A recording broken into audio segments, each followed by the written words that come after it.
Hello, everyone, and welcome to Influencers. I'm Andy Serwer, and welcome to our guest, Carolyn EVERSON, VP of the Global Business Group at Facebook, who oversees the company's advertising worldwide. Carolyn, nice to see you. Great to see you too, Andy. Thank you for having me.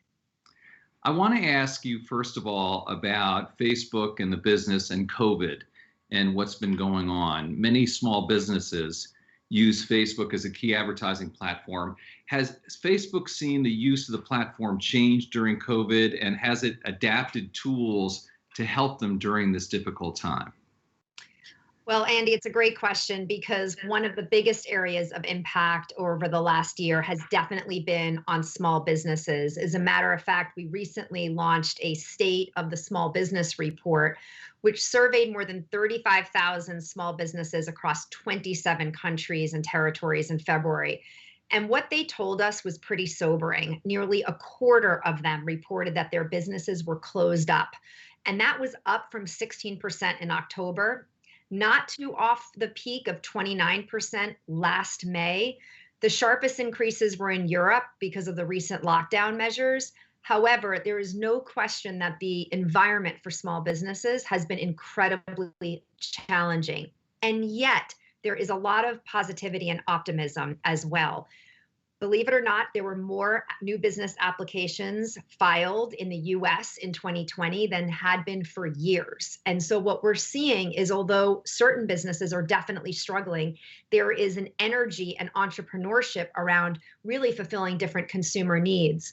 What we did at Facebook early on in the pandemic last year in 2020 is we set out to say, one of the most important things our platform can do is help to rejuvenate and provide tools to small businesses. We have 200 million businesses that use our tools for free.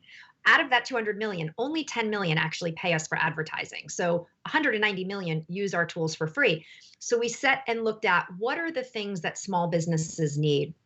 They need to be able to become digital.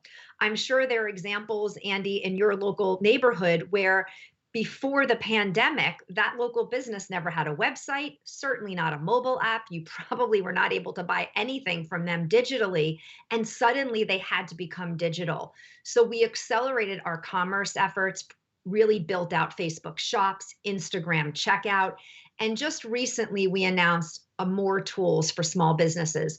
Tools, for example, that'll enable consumers to find more local businesses. So let's say there's a post about Italian food. People will be able to go into that and have links in that say, okay, here are other types of restaurants in your local neighborhood, so consumers can discover more small businesses. We also have seen a huge increase in business messaging. Back in the day, the way you would call a business, or you'd pick up the phone and you would call a business, or you would email a business, that has dramatically shifted to messaging environments. Consumers want to be able to message businesses on Messenger, on WhatsApp, on Instagram Direct, and that can be really complex for a small business to manage all of those interfaces. So we've really revamped and enhanced our Facebook Business Suite so to save small business owners time, but allow them to communicate directly with their consumers. And this will be an ongoing effort. You will continue to see us roll out new products and services, really with the goal of helping businesses not only replace the revenue that they have lost, but hopefully be able to add new revenue streams and find new consumers globally. Yeah, I want to follow up on that last point you made, Carolyn, because you have these new tools, but they speak to the lockdown perhaps and the time during COVID. Won't these customers simply abandon the tools going forward once the economy reopens, or how are you going to have them integrate these new tools with the new reopened economy? Yes. So what in the retail space we call it omnichannel, and we work on strategies that think about what it's like to be in a digital environment, to be buying things, what it's like if you do go in store, how those two connect, right? The consumer, when they go to shop at Target or Walmart, whether they go in the store or they're buying online, they expect Target and Walmart to understand who they are as consumers. So there's no question sort of an omnichannel experience is going to be increasingly important. However, there's some really interesting stats about the acceleration of e-commerce, and even as things open up.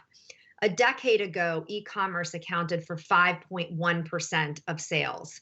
In 2019, that went up to 19%.